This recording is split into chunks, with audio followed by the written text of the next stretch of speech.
Hello, everyone, and welcome to my podcast channel or episode of podcast, depending on where you are watching this. My name is Phoenix G.H.D, but everyone can just call me Phoenix. Today we are going to take a deep dive on the dark elements on the elemental witch and warlocks topic. For anyone wondering what episode we are currently on, we are currently on episode 6. So there are other episodes if you're interested in hearing details about the other topics. You can find them in either the links I've left below or in the search bar area on this podcast channel, depending on where you're watching it from. Anyways, let's take a deep dive on the dark elements. So what do the element witches and warlocks call the ones that are touching the dark elements? They call them sorceress, and the sorceress touch into the dark elements. And how this happens is they harm people using their elements with curses. They use the element powers to curse people, harm people, make their life absolutely horrible in whatever way they can, and they get pure enjoyment out of it. And the other thing is how they become a dark element user is that they start killing the element that they use. So for example, if they are a witch that can use, let's say, earth, they basically slowly kill the earth element inside them and around them and use the dead plants as their way of magic. So kind of like a necromancer, but not really. And they also basically killed their own coven or unalive them and so forth.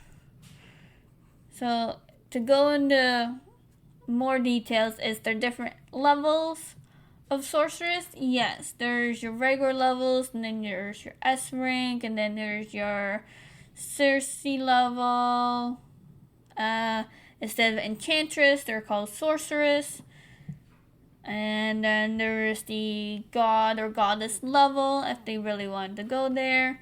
Most of the dark element users do try to go there because they want to be the almighty powerful one, or even just Circe's level as well. They will go quite the length to get to that level. They're willing to do anything and everything in their power to be the most powerful beings. This way, they have no troubles at all in the future. This way, no one is a threat to them, and they can just basically get away with whatever they want.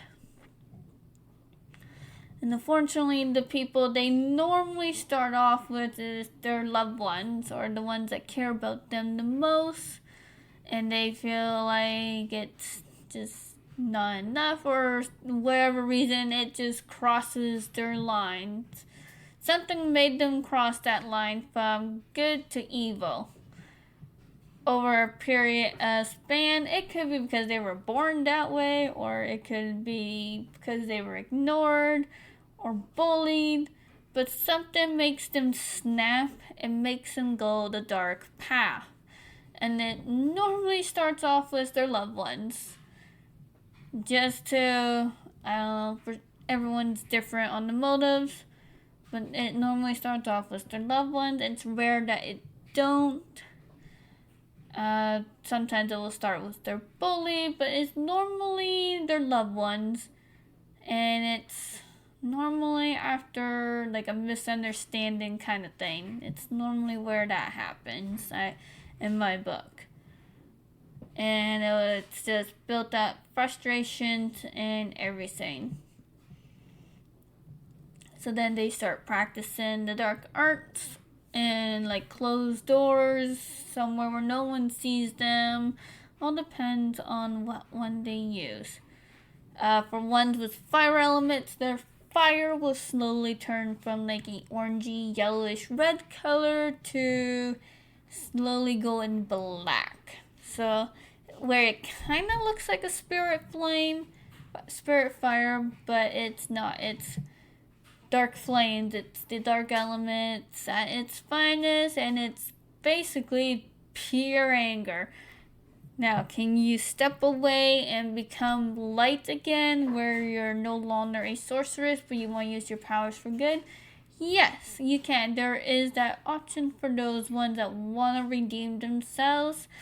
So this way, if they want to go back the path of the light, or not want to harm anyone anymore because the guilty conscience or whatever, they can go back. It just takes them a while, and make sure they don't accidentally hop back onto the destruction train, but they try their absolute best to get back to the light elements. But yes, there is a way for them to come back from the dark elements to the light.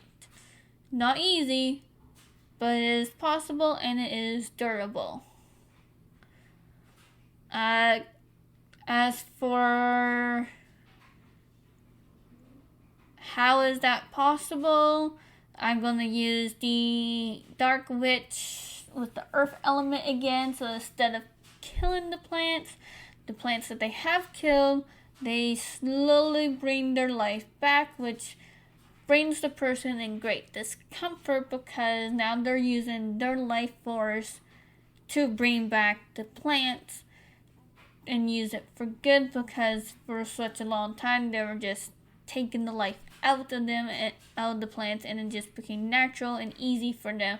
So now they have to re-find the life in those plants.